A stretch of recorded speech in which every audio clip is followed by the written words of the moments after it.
Hey everyone, it's Mari. I'm participating today in a video hop called Quarantine Scrapbooking. I want to thank Christine for inviting me to join along in the hop, and I am going to be leaving a link in the description box below to all of the people participating in the hop today. This is the photo I'm going to be scrapping. It is a 4x3 photograph. You can see there's lots of really pretty blue and green tones in that photo, and so what I decided I was going to use for products, and since this is quarantine scrapbooking, is the Pink Fresh Studio collection Let's Stay Home, which actually turned out to be perfect because there were some papers and products, embellishments and whatnot in this collection that were just perfect. And so I'm just showing you some of the 6x6 papers from the 6x6 paper pad that I pulled that I considered using in this layout. You can see there's some little green and yellow flowers in that bottom corner, pardon me, of the photo.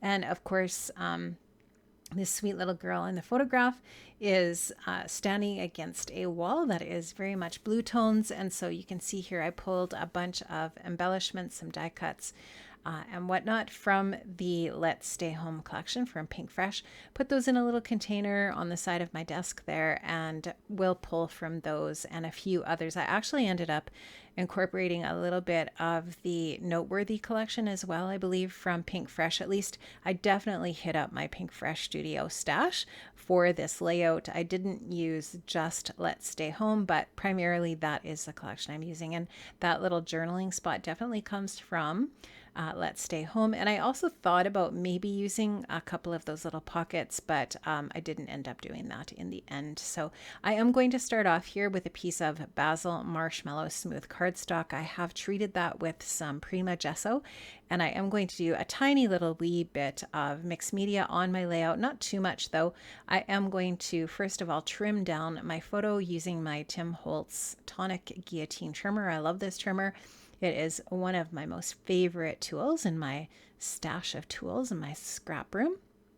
I'm just going to trim this up. I'm going to leave a tiny little white border. In fact, I think I end up trimming a little bit more of that white border off, and I am going to use my distressing tool just to rough up the edges of that photo a little bit here. So I'm just going to take this trusty tool. You can actually still find this tool. I believe Ranger sells one like this. This is a really old one from my stash that is an old Stampin' Up! One that I've had probably for 20 years. It's old, but it still works amazingly well. It's still super sharp, and I am going to just use it there to distress the edges of my photo. Now I'm taking 3 colors of Distress Oxide inks. You can see the colors I'm using there. I'm just going to show you the lids. I'm going to just swipe those across my mixed media paper here. And I'm going to activate those with my Distress sprayer. I'm also going to bring in a paintbrush and just kind of brush those across the paper and work with them a little bit here, just kind of, adding a little bit more pigment as I go and some splatters and that kind of thing. Just having some fun moving this pigment across my paper. Distress inks and Distress Oxide inks are really fun to scrapbook with. If you have some of these ink pads in your stash, don't be afraid to use them on scrapbooking layouts. They do make a really great watercolor. You can simply stamp them down on plastic and activate them with water that way if you want, or you can take them straight to your paper. They work in a lot of different ways that are super fun, and of course you can even stamp with them on your layouts. As far as that goes, you can use some stamps and create your own interesting backgrounds stamping with the inks. So I'm just going to take a little bit of a paper towel or a baby wipe here. I think this is actually a paper towel, and I'm going to sop up some of that excess water that I have on there. Just dab that up a little bit and let that dry and add a little bit more. You know how it goes. You put it on and you take it off and you put it back on again until you're happy and satisfied with the depth of pigment that you have. I will say that I did run this through my laminator to flatten it out. So I do have a Royal Sovereign 12-inch laminator. I think it's actually a little bit bigger than 12-inch. But I do take that and I heat it up ahead of time when I know that I'm going to be using some mixed media.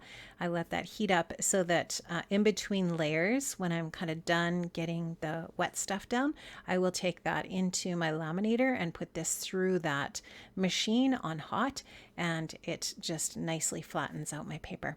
Now, this is a Tim Holtz stencil. I think this one is called set number 6. Just let me take a look here. I still have this on my table. It is set number 7. Sorry, set number 7. And I just love it. It's super cute. It has little numbers that are kind of a collage of numbers jumbled up. And I thought that was really cute for a layout with a tiny wee girl in it. This little munchkin will soon be 2 years old. And I'm going to use those same 3 colors that I used to do my mixed media to stencil this impression of these numbers on my background. It's just going to give a really neat effect. And I will start with the blue, then go to the yellow, and then end with the green. So I'm just going to lightly stencil this on here. It's not too dark, just a little bit. I just want a little bit of a light bit of detail. And the beauty of the Distress Oxide inks is you can absolutely layer them up in this way. And I'm going to just do some splattering here. And this is actually going to activate the inks that are already on there and kind of distress them a little bit more.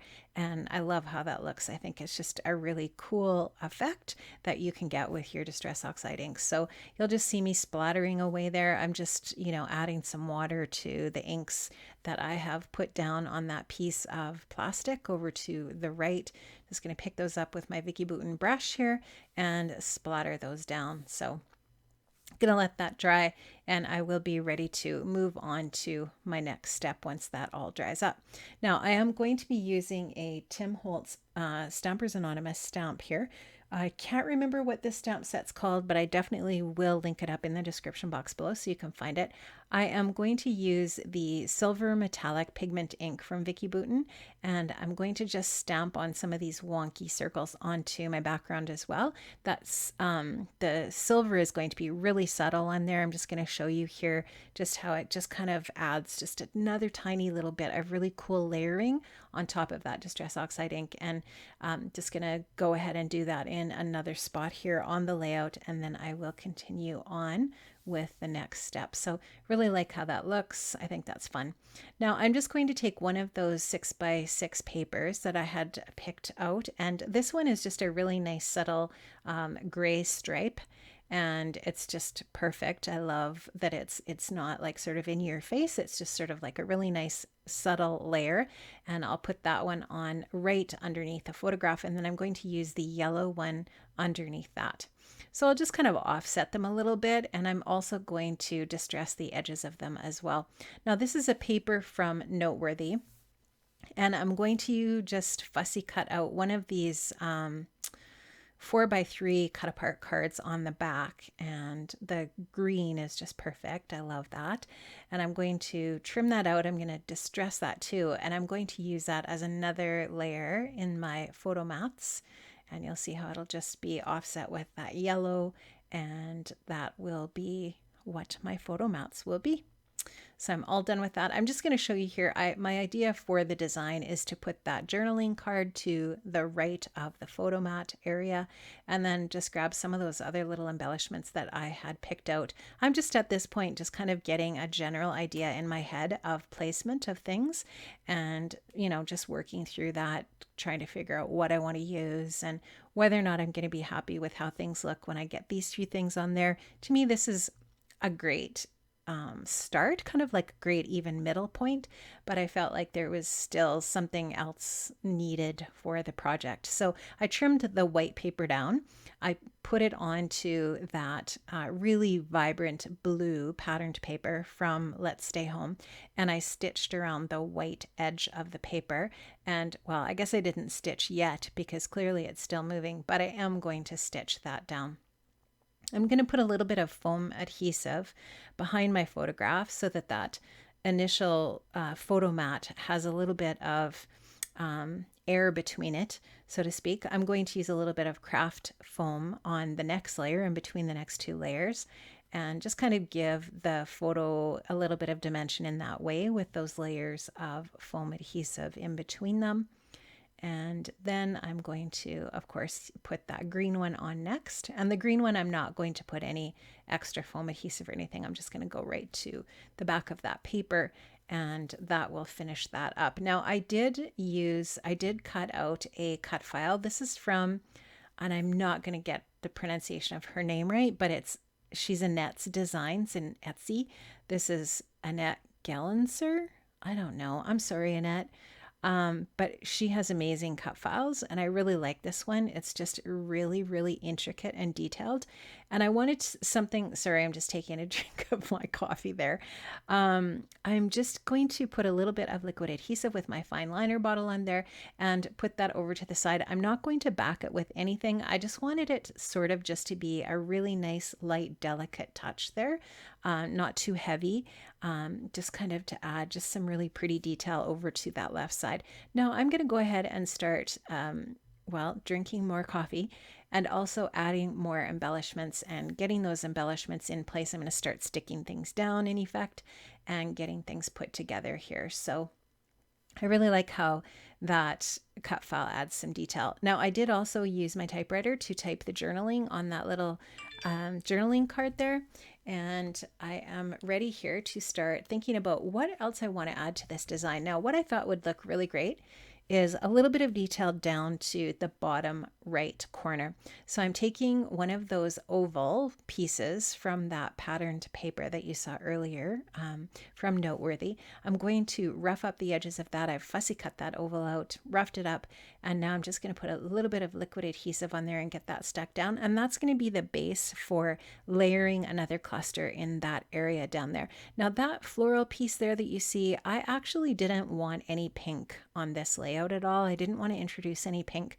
So I'm just going to trim out the parts that are going to show up as pink on the layout here, and just going to remove those with my scissors. And now I'm going to just take that floral piece there. I'm going to pop that up on some foam and get that stuck down. Now you will see I also added a floral die cut piece left of the photograph there, just a tiny little delicate floral piece there. And so I just thought the introduction of some florals would be okay too, because I also have that cut file with the floral, and there's little florals and foliages in the photograph.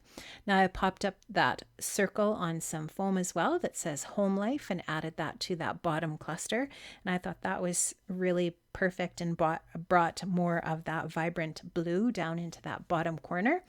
And I am going to, let's see what I'm going to do next. Yes, I'm going to add one of those little sentiment stickers from the cardstock sticker sheet from Let's Stay Home, and it says Stay Strong. And yeah, I just really like the sort of like the whole Let's Stay Home theme that's going on here with this layout. I think it's perfect. This little munchkin here is my great niece. They recently relocated, and definitely I feel like probably a tough time to be in a new place when, you know, you're kind of isolated anyway. So just thinking about them and knowing that they definitely really are loving moments where they get to just spend time with their sweet little girl and just have love those simple moments, right? So that's what my journaling's all about here. Now I am taking some Vicki Boutin silver acrylic paint, and I've watered it down, just splattering it on, and it goes really nicely with that silver pigment ink that I used with the stamp. And that's about it here. I added a few enamel dots here and there, and my layout basically is all finished. I had so much fun creating this.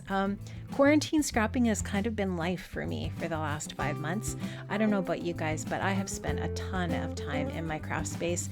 It has been such a blessing to have this hobby at this time, and I have to say I really feel lucky to have a hobby that I love. I hope this finds you safe and well. I'm just showing you a few of the last details I added for my title work that says Sweet Girl, and that's going to be it. So stay safe, and I hope you guys are well. And if you make sure you check the description box below for the products I used and also for the other people in the hop. Have an amazing day, and I hope to see you another time here on my channel. Bye-bye.